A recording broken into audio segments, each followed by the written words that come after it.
Assalamualaikum warahmatullahi wabarakatuh. Apa kabar semua? Alhamdulillah, semoga sehat dan tetap semangat. Pada video kali ini saya akan berbagi informasi perbedaan UTBK dan SBMPTN. Nomor 1, UTBK. UTBK atau ujian tulis berbasis komputer merupakan tes masuk perguruan tinggi yang dilaksanakan oleh LTMPT atau Lembaga Tes Masuk Perguruan Tinggi di Indonesia. Sistem UTBK sudah mulai digunakan oleh LTMPT sejak tahun 2019 sebagai syarat utama untuk mengikuti seleksi bersama masuk perguruan tinggi atau SBMPTN bagi calon mahasiswa baru. Tes yang diujikan pada UTBK terdiri dari dua tes, yaitu TPS atau tes potensi skolastik dan TKA atau tes kompetensi akademik, dengan pembagian kelompok ujian yang masih sama dengan tahun-tahun sebelumnya, yaitu Saintek dan Soshum. Pergantian cara penyeleksian dari ujian tulis berbasis cetak atau menggunakan kertas menjadi berbasis komputer tak menjadikan tingkat kesulitan soal yang diujikan akan lebih mudah. Semua akan sama dengan sebelumnya, hanya media seleksinya saja yang berbeda. Namun sayang sekali, TKA ditiadakan pada UTBK tahun 2020, sehingga TPS yang menjadi satu-satunya penilaian UTBK yang digunakan untuk mengikuti seleksi SBMPTN. Nomor 2, SBMPTN. SBMPTN merupakan jalur seleksi masuk perguruan tinggi kedua setelah SNMPTN yang selalu rutin diadakan dari tahun 2008 dengan nama awal SNMPTN tulis. Seiring berjalannya waktu, kebijakan dan ketentuan SBMPTN selalu berganti di setiap tahunnya. Hingga pada tahun 2019, penetapan calon mahasiswa baru melalui seleksi SBMPTN ditetapkan berdasarkan hasil UTBK dan kriteria lain yang telah ditetapkan oleh LTMPT bersama masing-masing PTN.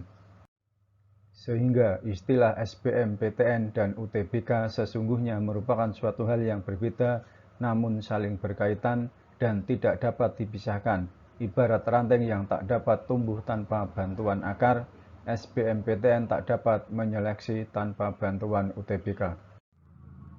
UTBK dan SBMPTN versi baru. Di tahun 2019, SBMPTN bukan lagi tes yang diadakan secara serempak. SBMPTN hanya nama seleksi di mana peserta memilih PTN dan prodi. Cara seleksinya adalah dengan nilai UTBK atau ujian tertulis berbasis komputer. UTBK sendiri memiliki sekitar 20 jadwal yang bisa dipilih oleh peserta. Biasanya dibatasi maksimal 2 kali atau 1 kali tiap peserta.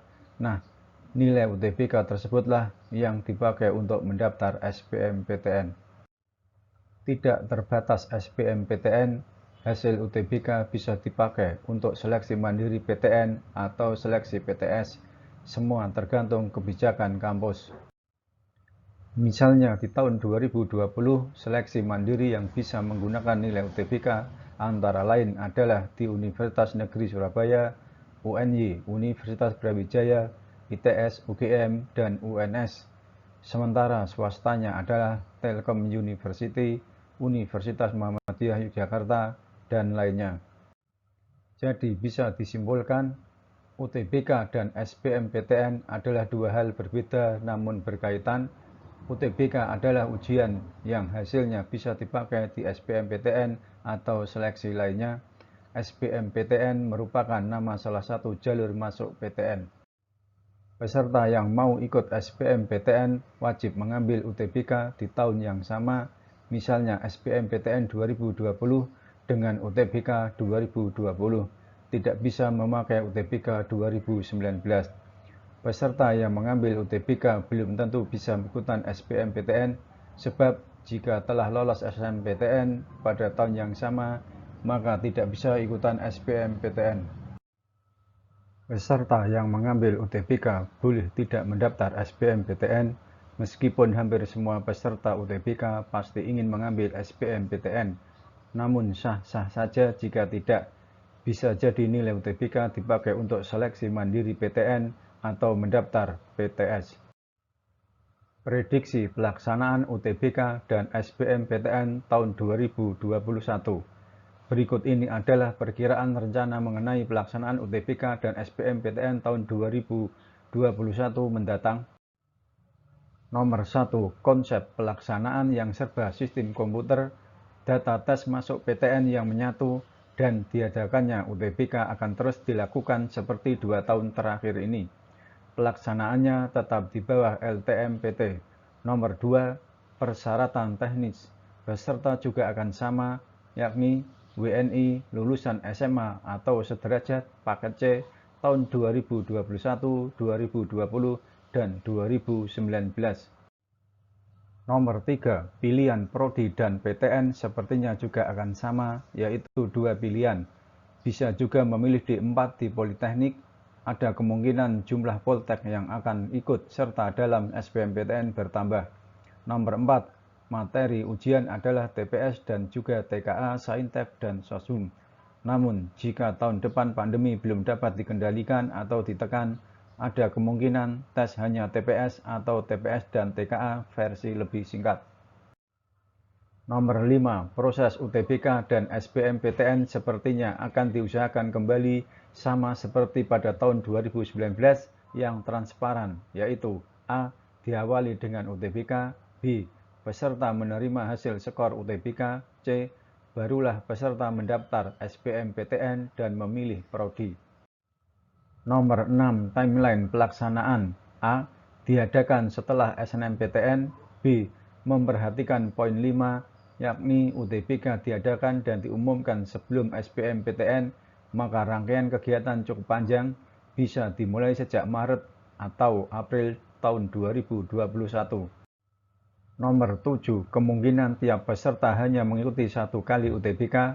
Alasan prediksi ini adalah untuk mengurangi keramaian peserta tes dan juga karena menurut LTMPT, hasil tes peserta yang ikut 2 kali UTBK tahun 2019 relatif sama.